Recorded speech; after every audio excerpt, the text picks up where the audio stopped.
This is the initial look of my friend Sam Barnett's Kobalt 80-volt weed eater. Of course, there's a battery for it, and the battery is very well, almost the same as a battery for my Kobalt mower, except for this one's a 2.5 amp hour battery, whereas the battery for my Kobalt mower is a 6 amp hour, which that makes a difference in runtime. And by the way, Sam, I didn't even need to borrow your charger, because this battery right here fits into my charger perfectly. But okay, I'm gonna go ahead and give you a Sam's complaints about it. I mean, Sam Barnett is telling me that, I mean, he's having trouble with, the cord feeding to it whenever he bumps it for more string. And of course, and Sam, I think he tried to work it out with a warranty. I mean, this weed eater right here is about 2 years old, or almost, 2 years old, and so, I mean, it's basically brand new. And if I understood Sam right, I mean, he did go through warranty and had some complications, and then, I mean, I think he got a universal replacement and all that and wasn't impressed. And of course, I mean, he asked me if I would troubleshoot this for him, and I told him yes, why not? And I mean, I don't mind troubleshooting it. I mean, it gives me the opportunity to put my expertise to the test. And here's kind of a look around the weed eater. Of course, there's where the battery goes and controls, and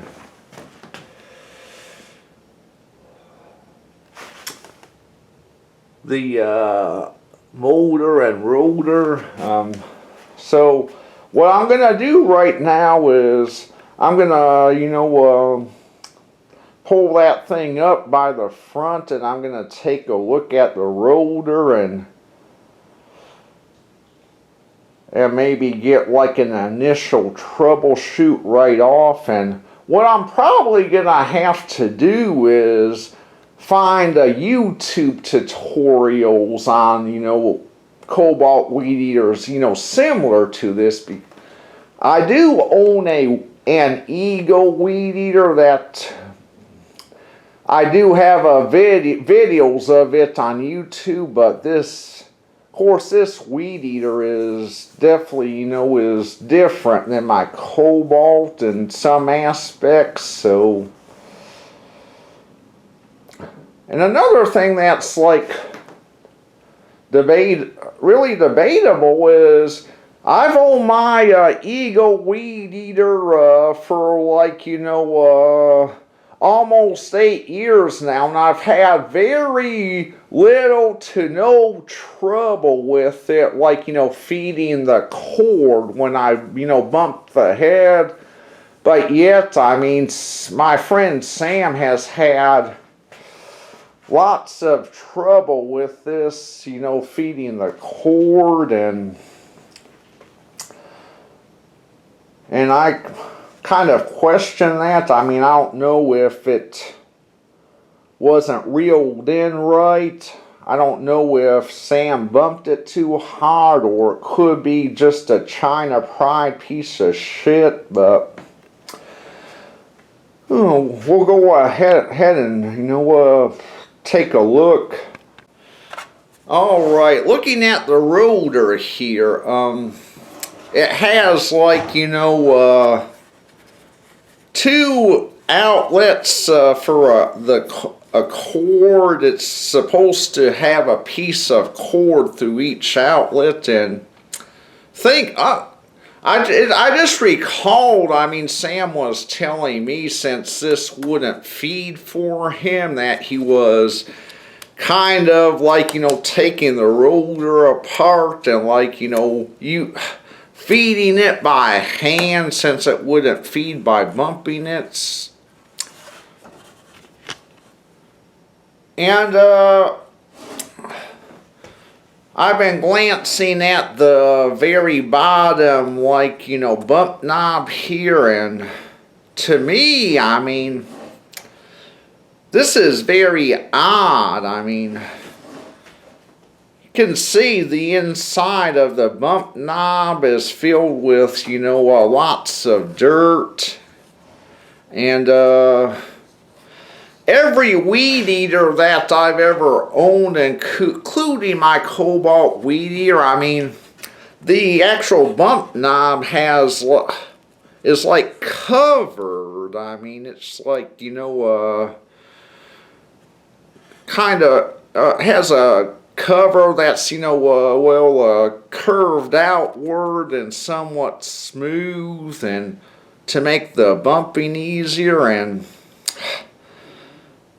I don't know if the actual bump head is, like, you know, designed different from other weed eaters. Looks like, I mean, there may be a cover missing, but I mean, I'm gonna go ahead and, like, you know, go to YouTube and pull up tutorials on how to manage the rotor here, and I'll tell you what I come up with after, you know, I study this.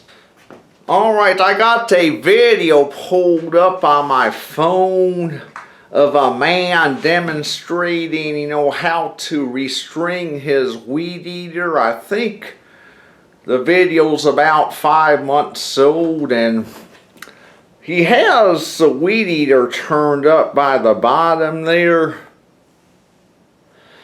And as you notice, I mean, it does look, the bottom of his weed eater does look similar to Sam's weed eater. And check a look at his bump head. I mean, nice and smooth. I mean, it's all covered up. I mean, it's not recessed or anything. And now let me pull up Sam's weed eater and look at the bottom of his compared to this man's in the video. And so far what I come up with is, you know, the bump head is missing the cover. I'll know more as I go along. Now I'm gonna play a little bit of this video here of the gentleman's content I was referring to. And instructions. If you're using 0.95, if you're using 80 thousandths of an inch, you can cut it another 3 feet, 13 feet. But first, what you want to do, you see this little dot, this little arrow right here, and this arrow, you want to push down and you want to line those up together. You see that little slot right there? Line that up. Okay? And then what you want to do is take your cable or take your line, and it tells you to go this way.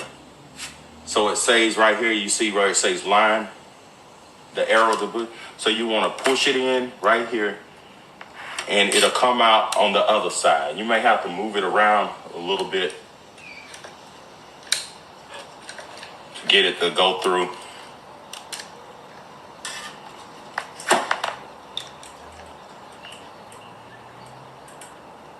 As you can see, it came out through the other side. Then you want. So if you watched, you know, that segment carefully, as you can see, I mean, the bottom of his rotor is all smoothed out, and it even has an arrow that you just have to simply turn and line up with the outlets, and then you should be able to slide the string through. And I mean, this gentleman's video's like only 5 months old. I guess he may have made it when he bought the Weed Eater brand new. And of course, Sam's Weed Eater is like just like brand new, only 2 years old. So, I mean, something is definitely fishy here, and the research continues. Before it gets too dark out here, I mean, here's my Eagle Weed Eater stored away for the winter in my shed, and there is something very significant about it. Well, may have to get my tripod for this out. But you noticed the bottom feed knob to it, you know, how it protrudes, you know, maybe a ½ inch or a little bit more past the, well, actual, you know, shroud. And let me show you something else. You notice how the, well, hopefully y'all can see this, but you notice how the,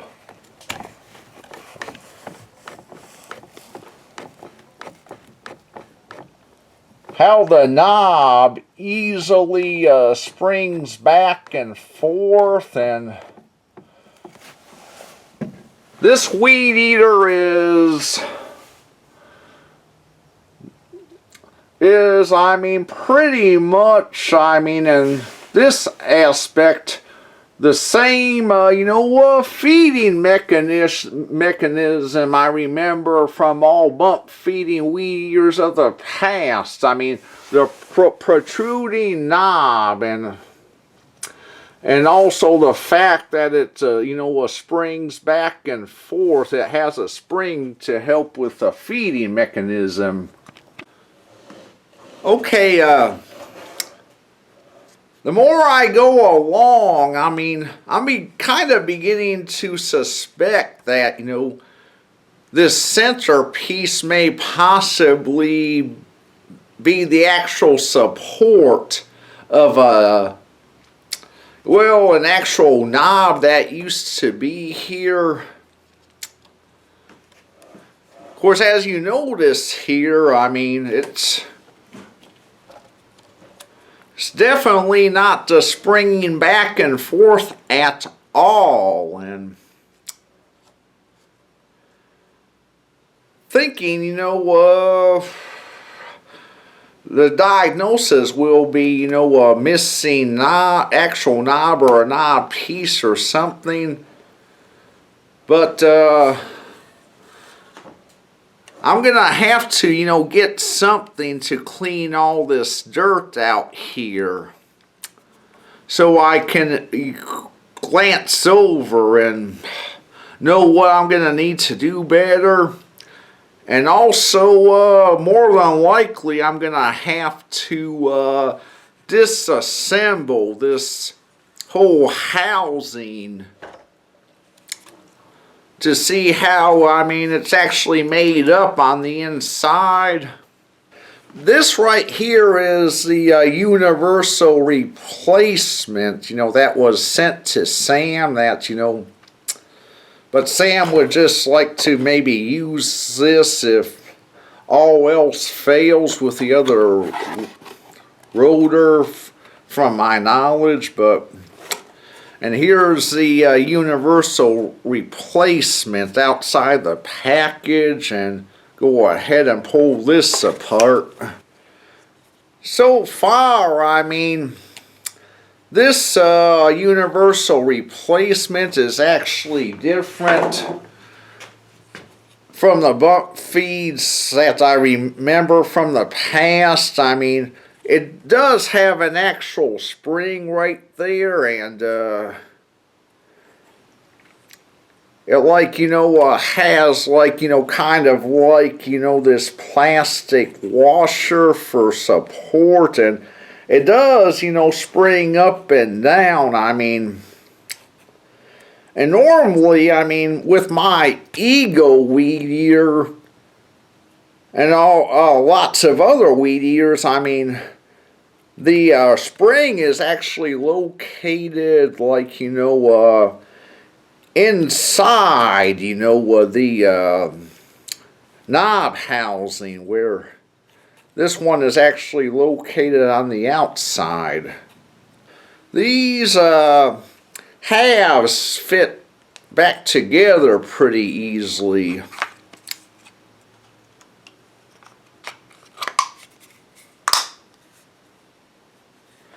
But apparently what didn't come in the package is, like, I know the spring setup is a little different than normal, but seems to me like there should have been, like, a knob, that a protruding knob that came with it,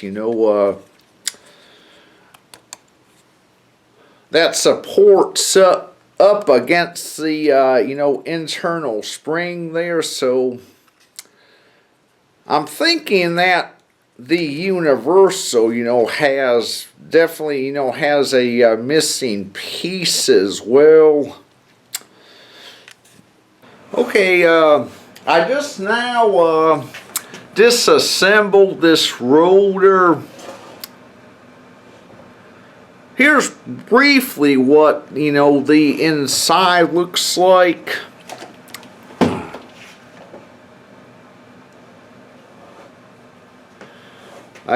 Look at all the dirt in there, and look at all the dirt there. And before I proceed, I'm gonna try and give this insides a really good cleaning. All right. Here's the rotor disassembled, and just so y'all know, my Makita leaf blower did a lot of the trick with knocking all the shit out of the internal housing. So there's definitely more than one way to skin a cat with my Makita leaf blower. Okay, I got another gentleman's video pulled up on my big old Samsung TV. Of course, in this part, he actually, shows the process of, like, of course, I'm removing the actual trimmer head, but kind of demonstrates, in a sense, it kind of demonstrates, all the components that should be there. So let's play it. Found one video where a guy had it off already and was just talking about washers and everything, and I saw a lot of comments underneath asking the same, someone in the future who has the same issue.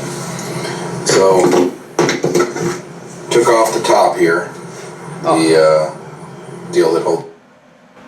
Okay, here's kind of a closer look at this user's, well, the internal portion of the rotor. I don't know how well you can see that, but kind of has this whole video has like this obscure letterbox version or what have you. Okay, take a look at the inside of this, and this video is only a year old. And now take a look at the inside of Sam's Weedeater, which looks pretty much the same to me. Now let's demonstrate, for when this user right here shows the lower portion of the rotor. Same question. Okay, I had to stop my camera to so I could figure out, how to pause the video and look at it close up. I mean, if you look very carefully, you'll notice that there's, well, a knob, well, that encloses the bottom opening and, well, takes up, like, the surface of that, circular area there. And I mean, if you take this apart further enough, I mean, you should notice there should be, that knob should actually, disassemble with with everything.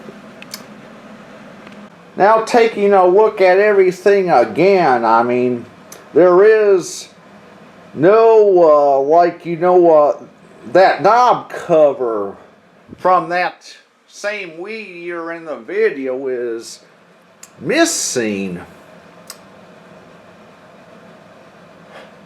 Because from all my research, I mean, and the other videos of this Weedeater that I've pulled up, I mean, the components look basically the same. And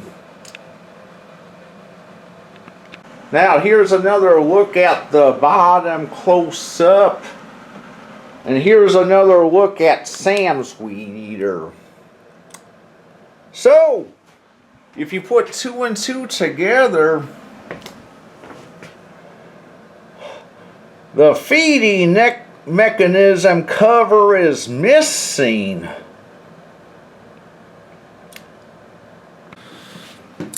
Alright, Sam, I mean,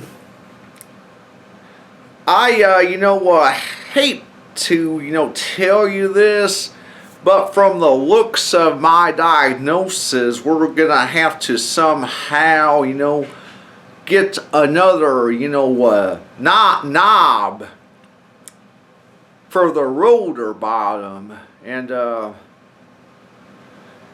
you may want to, double check around your yard. Maybe double check other areas like your garage, a shed, and make sure that didn't fly off somewhere, or maybe it was, misplaced. And if you can't find that cover, then maybe you can somehow contact Kobalt, and or maybe read about Kobalt information online, and maybe look into what you can do about getting that knob ordered. I mean, if you can't find the original one already. As far as I know, Sam, we are gonna need that piece so I can complete your repair. And so, I mean, we'll go ahead and maybe find the other or get a replacement, because I mean, looks like we are gonna definitely need that before I can proceed with your repair. And also, Sam, you are more than welcome to share, this video I'm making to you out with anybody that you want. I mean, you can offer to show it to Kobalt. You can offer to show it to anybody else who really knows about Kobalt Weedeaters, to, well, depict what I've troubleshooted. And maybe, I mean, somebody can go out and pick up another part for you, or you can get one sent to you. But anyway, and I think I'm pretty much gonna need that before I move further. And if all else fails, I still have that 40-volt Black & Decker that I can give you as well, and I hope this helps.